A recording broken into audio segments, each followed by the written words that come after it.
So first thing you want to do when you're doing your alternator is disconnect your battery. So just unscrew your positive, pull it off to the side. Disconnects power to your alternator. Obviously I've pulled everything out here at the moment, so I'm going to go through it with you, but each step. The second step was to pull this fuel filter out of the way. It's sat in just in here like that. It's got 3 pump out. I've taken out 1, 2, 3. That's a nut, so 2 bolts and a nut. I've also taken out the screw which is coming out of this. It's like some sort of water pump, and I'm also going to take this wire off this water pump here as well. Once you've undone them, pull them out, you can pull these pipes up and then pull that whole fuel filter out of the way. The second thing you need to do, or the next step, is to pull this guard off here, which sits under the front, and it's really simple. It's just 1, 2, 3, 4, 5, and my 6th one is broken. And you actually, this whole guard underneath here, and it just pulls backwards and pops out straight out. Your access to underneath your car. The next step you need to do is pull your fans out. Now I know this looks complicated, but it's not actually that complicated. It's just 4 screws. You can see the screws are just here. It's 1, 2, 3, 4. Now you're going to need one of those star Allen keys to get these ones off. And when you're looking up underneath the car, it's a little bit of a tricky spot to get to, but you can get to them. There's 1, 2, 3, 4 here. The next one's up there, yeah. And then that whole fan pulls out. Oh, you also have to disconnect the plug, which is just here. With these plugs, to disconnect them correctly, I'll see if I can show you on one up here. They're a D-type plug. Right, that one there's. I had to disconnect this one here as well. You push the plug in, then you squeeze down on the top here, and then you pull it out. So you have to push the plug into the socket, then squeeze down, and then pull it out.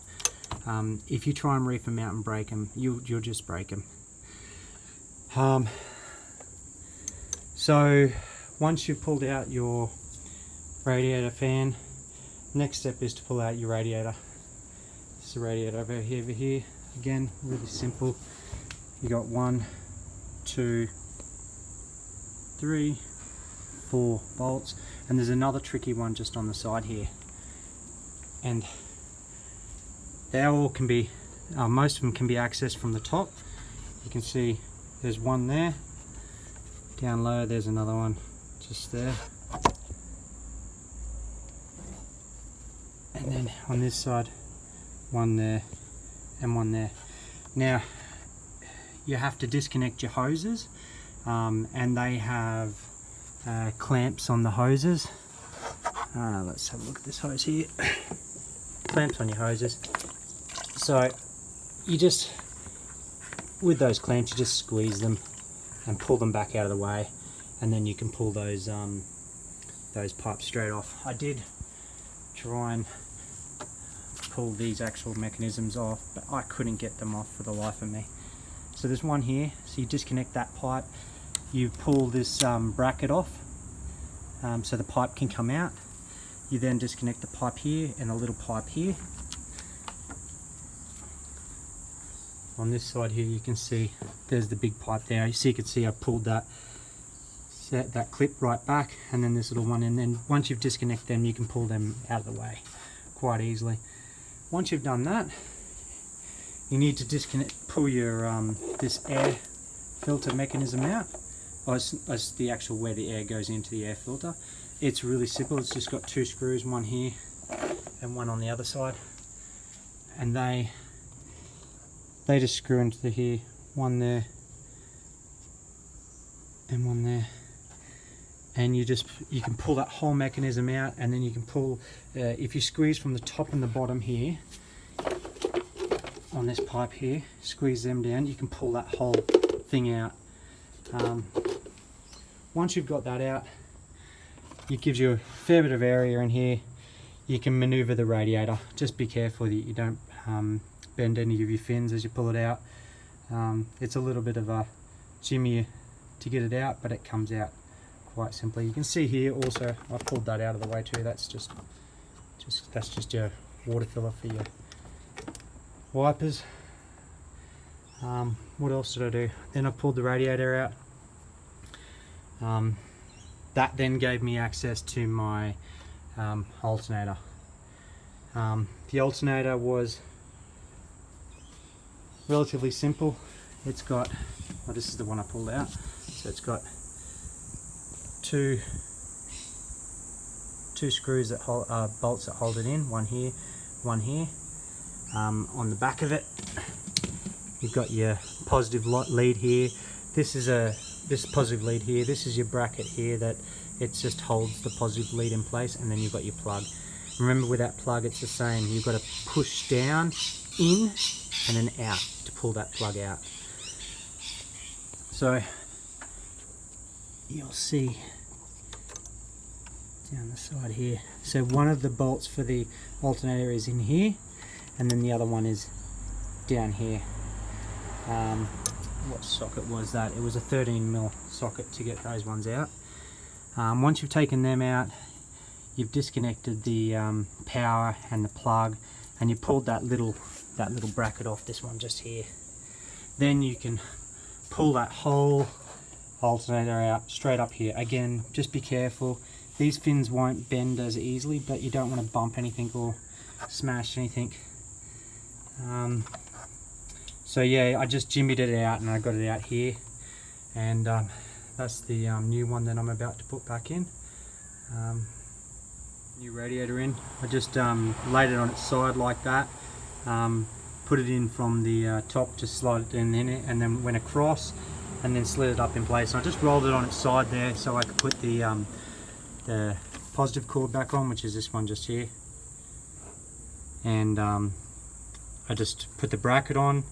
That was a bit of a pain to get to, but I managed to get that bracket on alright, and then just push the plug back in, and we're ready to roll it over on its side and start lining up these 2 bolts to hold it in place.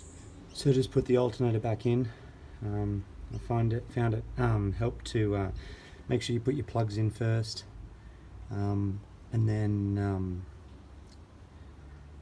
put a little bit of grease on the surface areas that are going to slide up onto the actual engine, which is, I'll show you on this alternator. A bit of grease on the inside of here, here, here and here. When you slide it up, you find you have to sort of, because it's a tight fit, you sort of almost have to rock it side to side, and then you'll feel it slot in. Grab a mirror, put it down here like this so you can see that the hole's lined up. Once the hole's lined up, you put your 2 screws in. Now, I'm not going to lie, that was quite frustrating and it took me a while to get in, so don't be surprised, it's going to take you a little while. I did the top bolt first. I think it probably would help if you did the bottom bolt, but I'm not really sure, to be honest. This is the first time I've tried to do this job. Once I did that, I got underneath the car and got the tensioner, which is, you can just see just there, you can see I think it's a size 16 thread on that tensioner. I got underneath the car just because I found that gives you a little bit more access. You can see there's a big hole just down there. Push that right up. Now you have to really get it up high. I actually had to push it up, and then I had to hold it in place and then get another take on the spanner to push it up even further to pull this belt on. Check that your belt is all lined up on each pulley.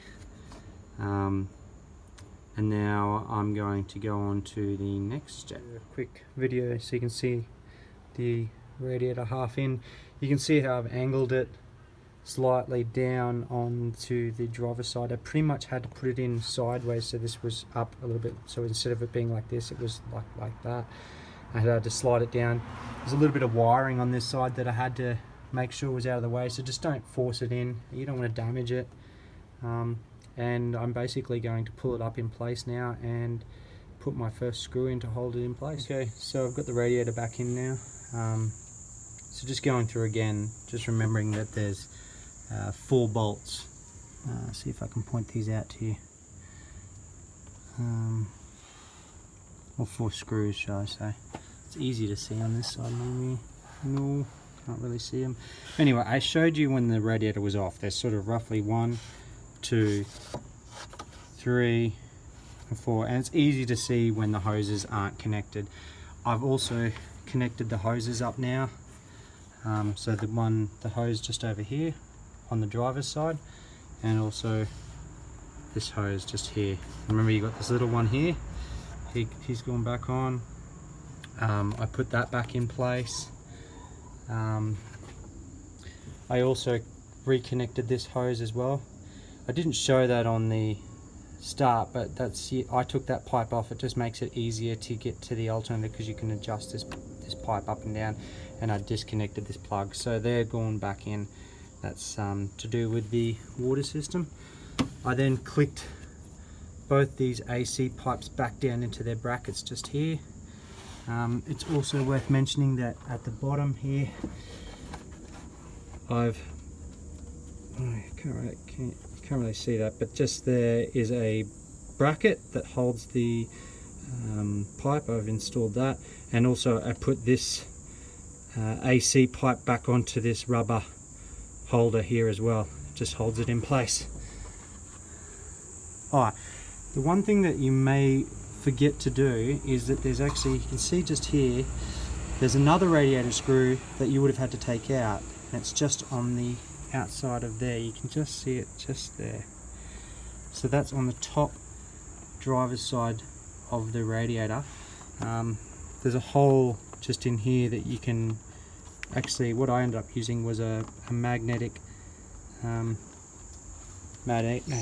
what is it called, like a magnetic one of these, and I put the screw on the end there, and then I could slot it in and then get it in place. And then I actually used a Allen key, even though it was a star wrench, just because my Allen keys were shorter. But the star wrench you'll use for all those is the T25.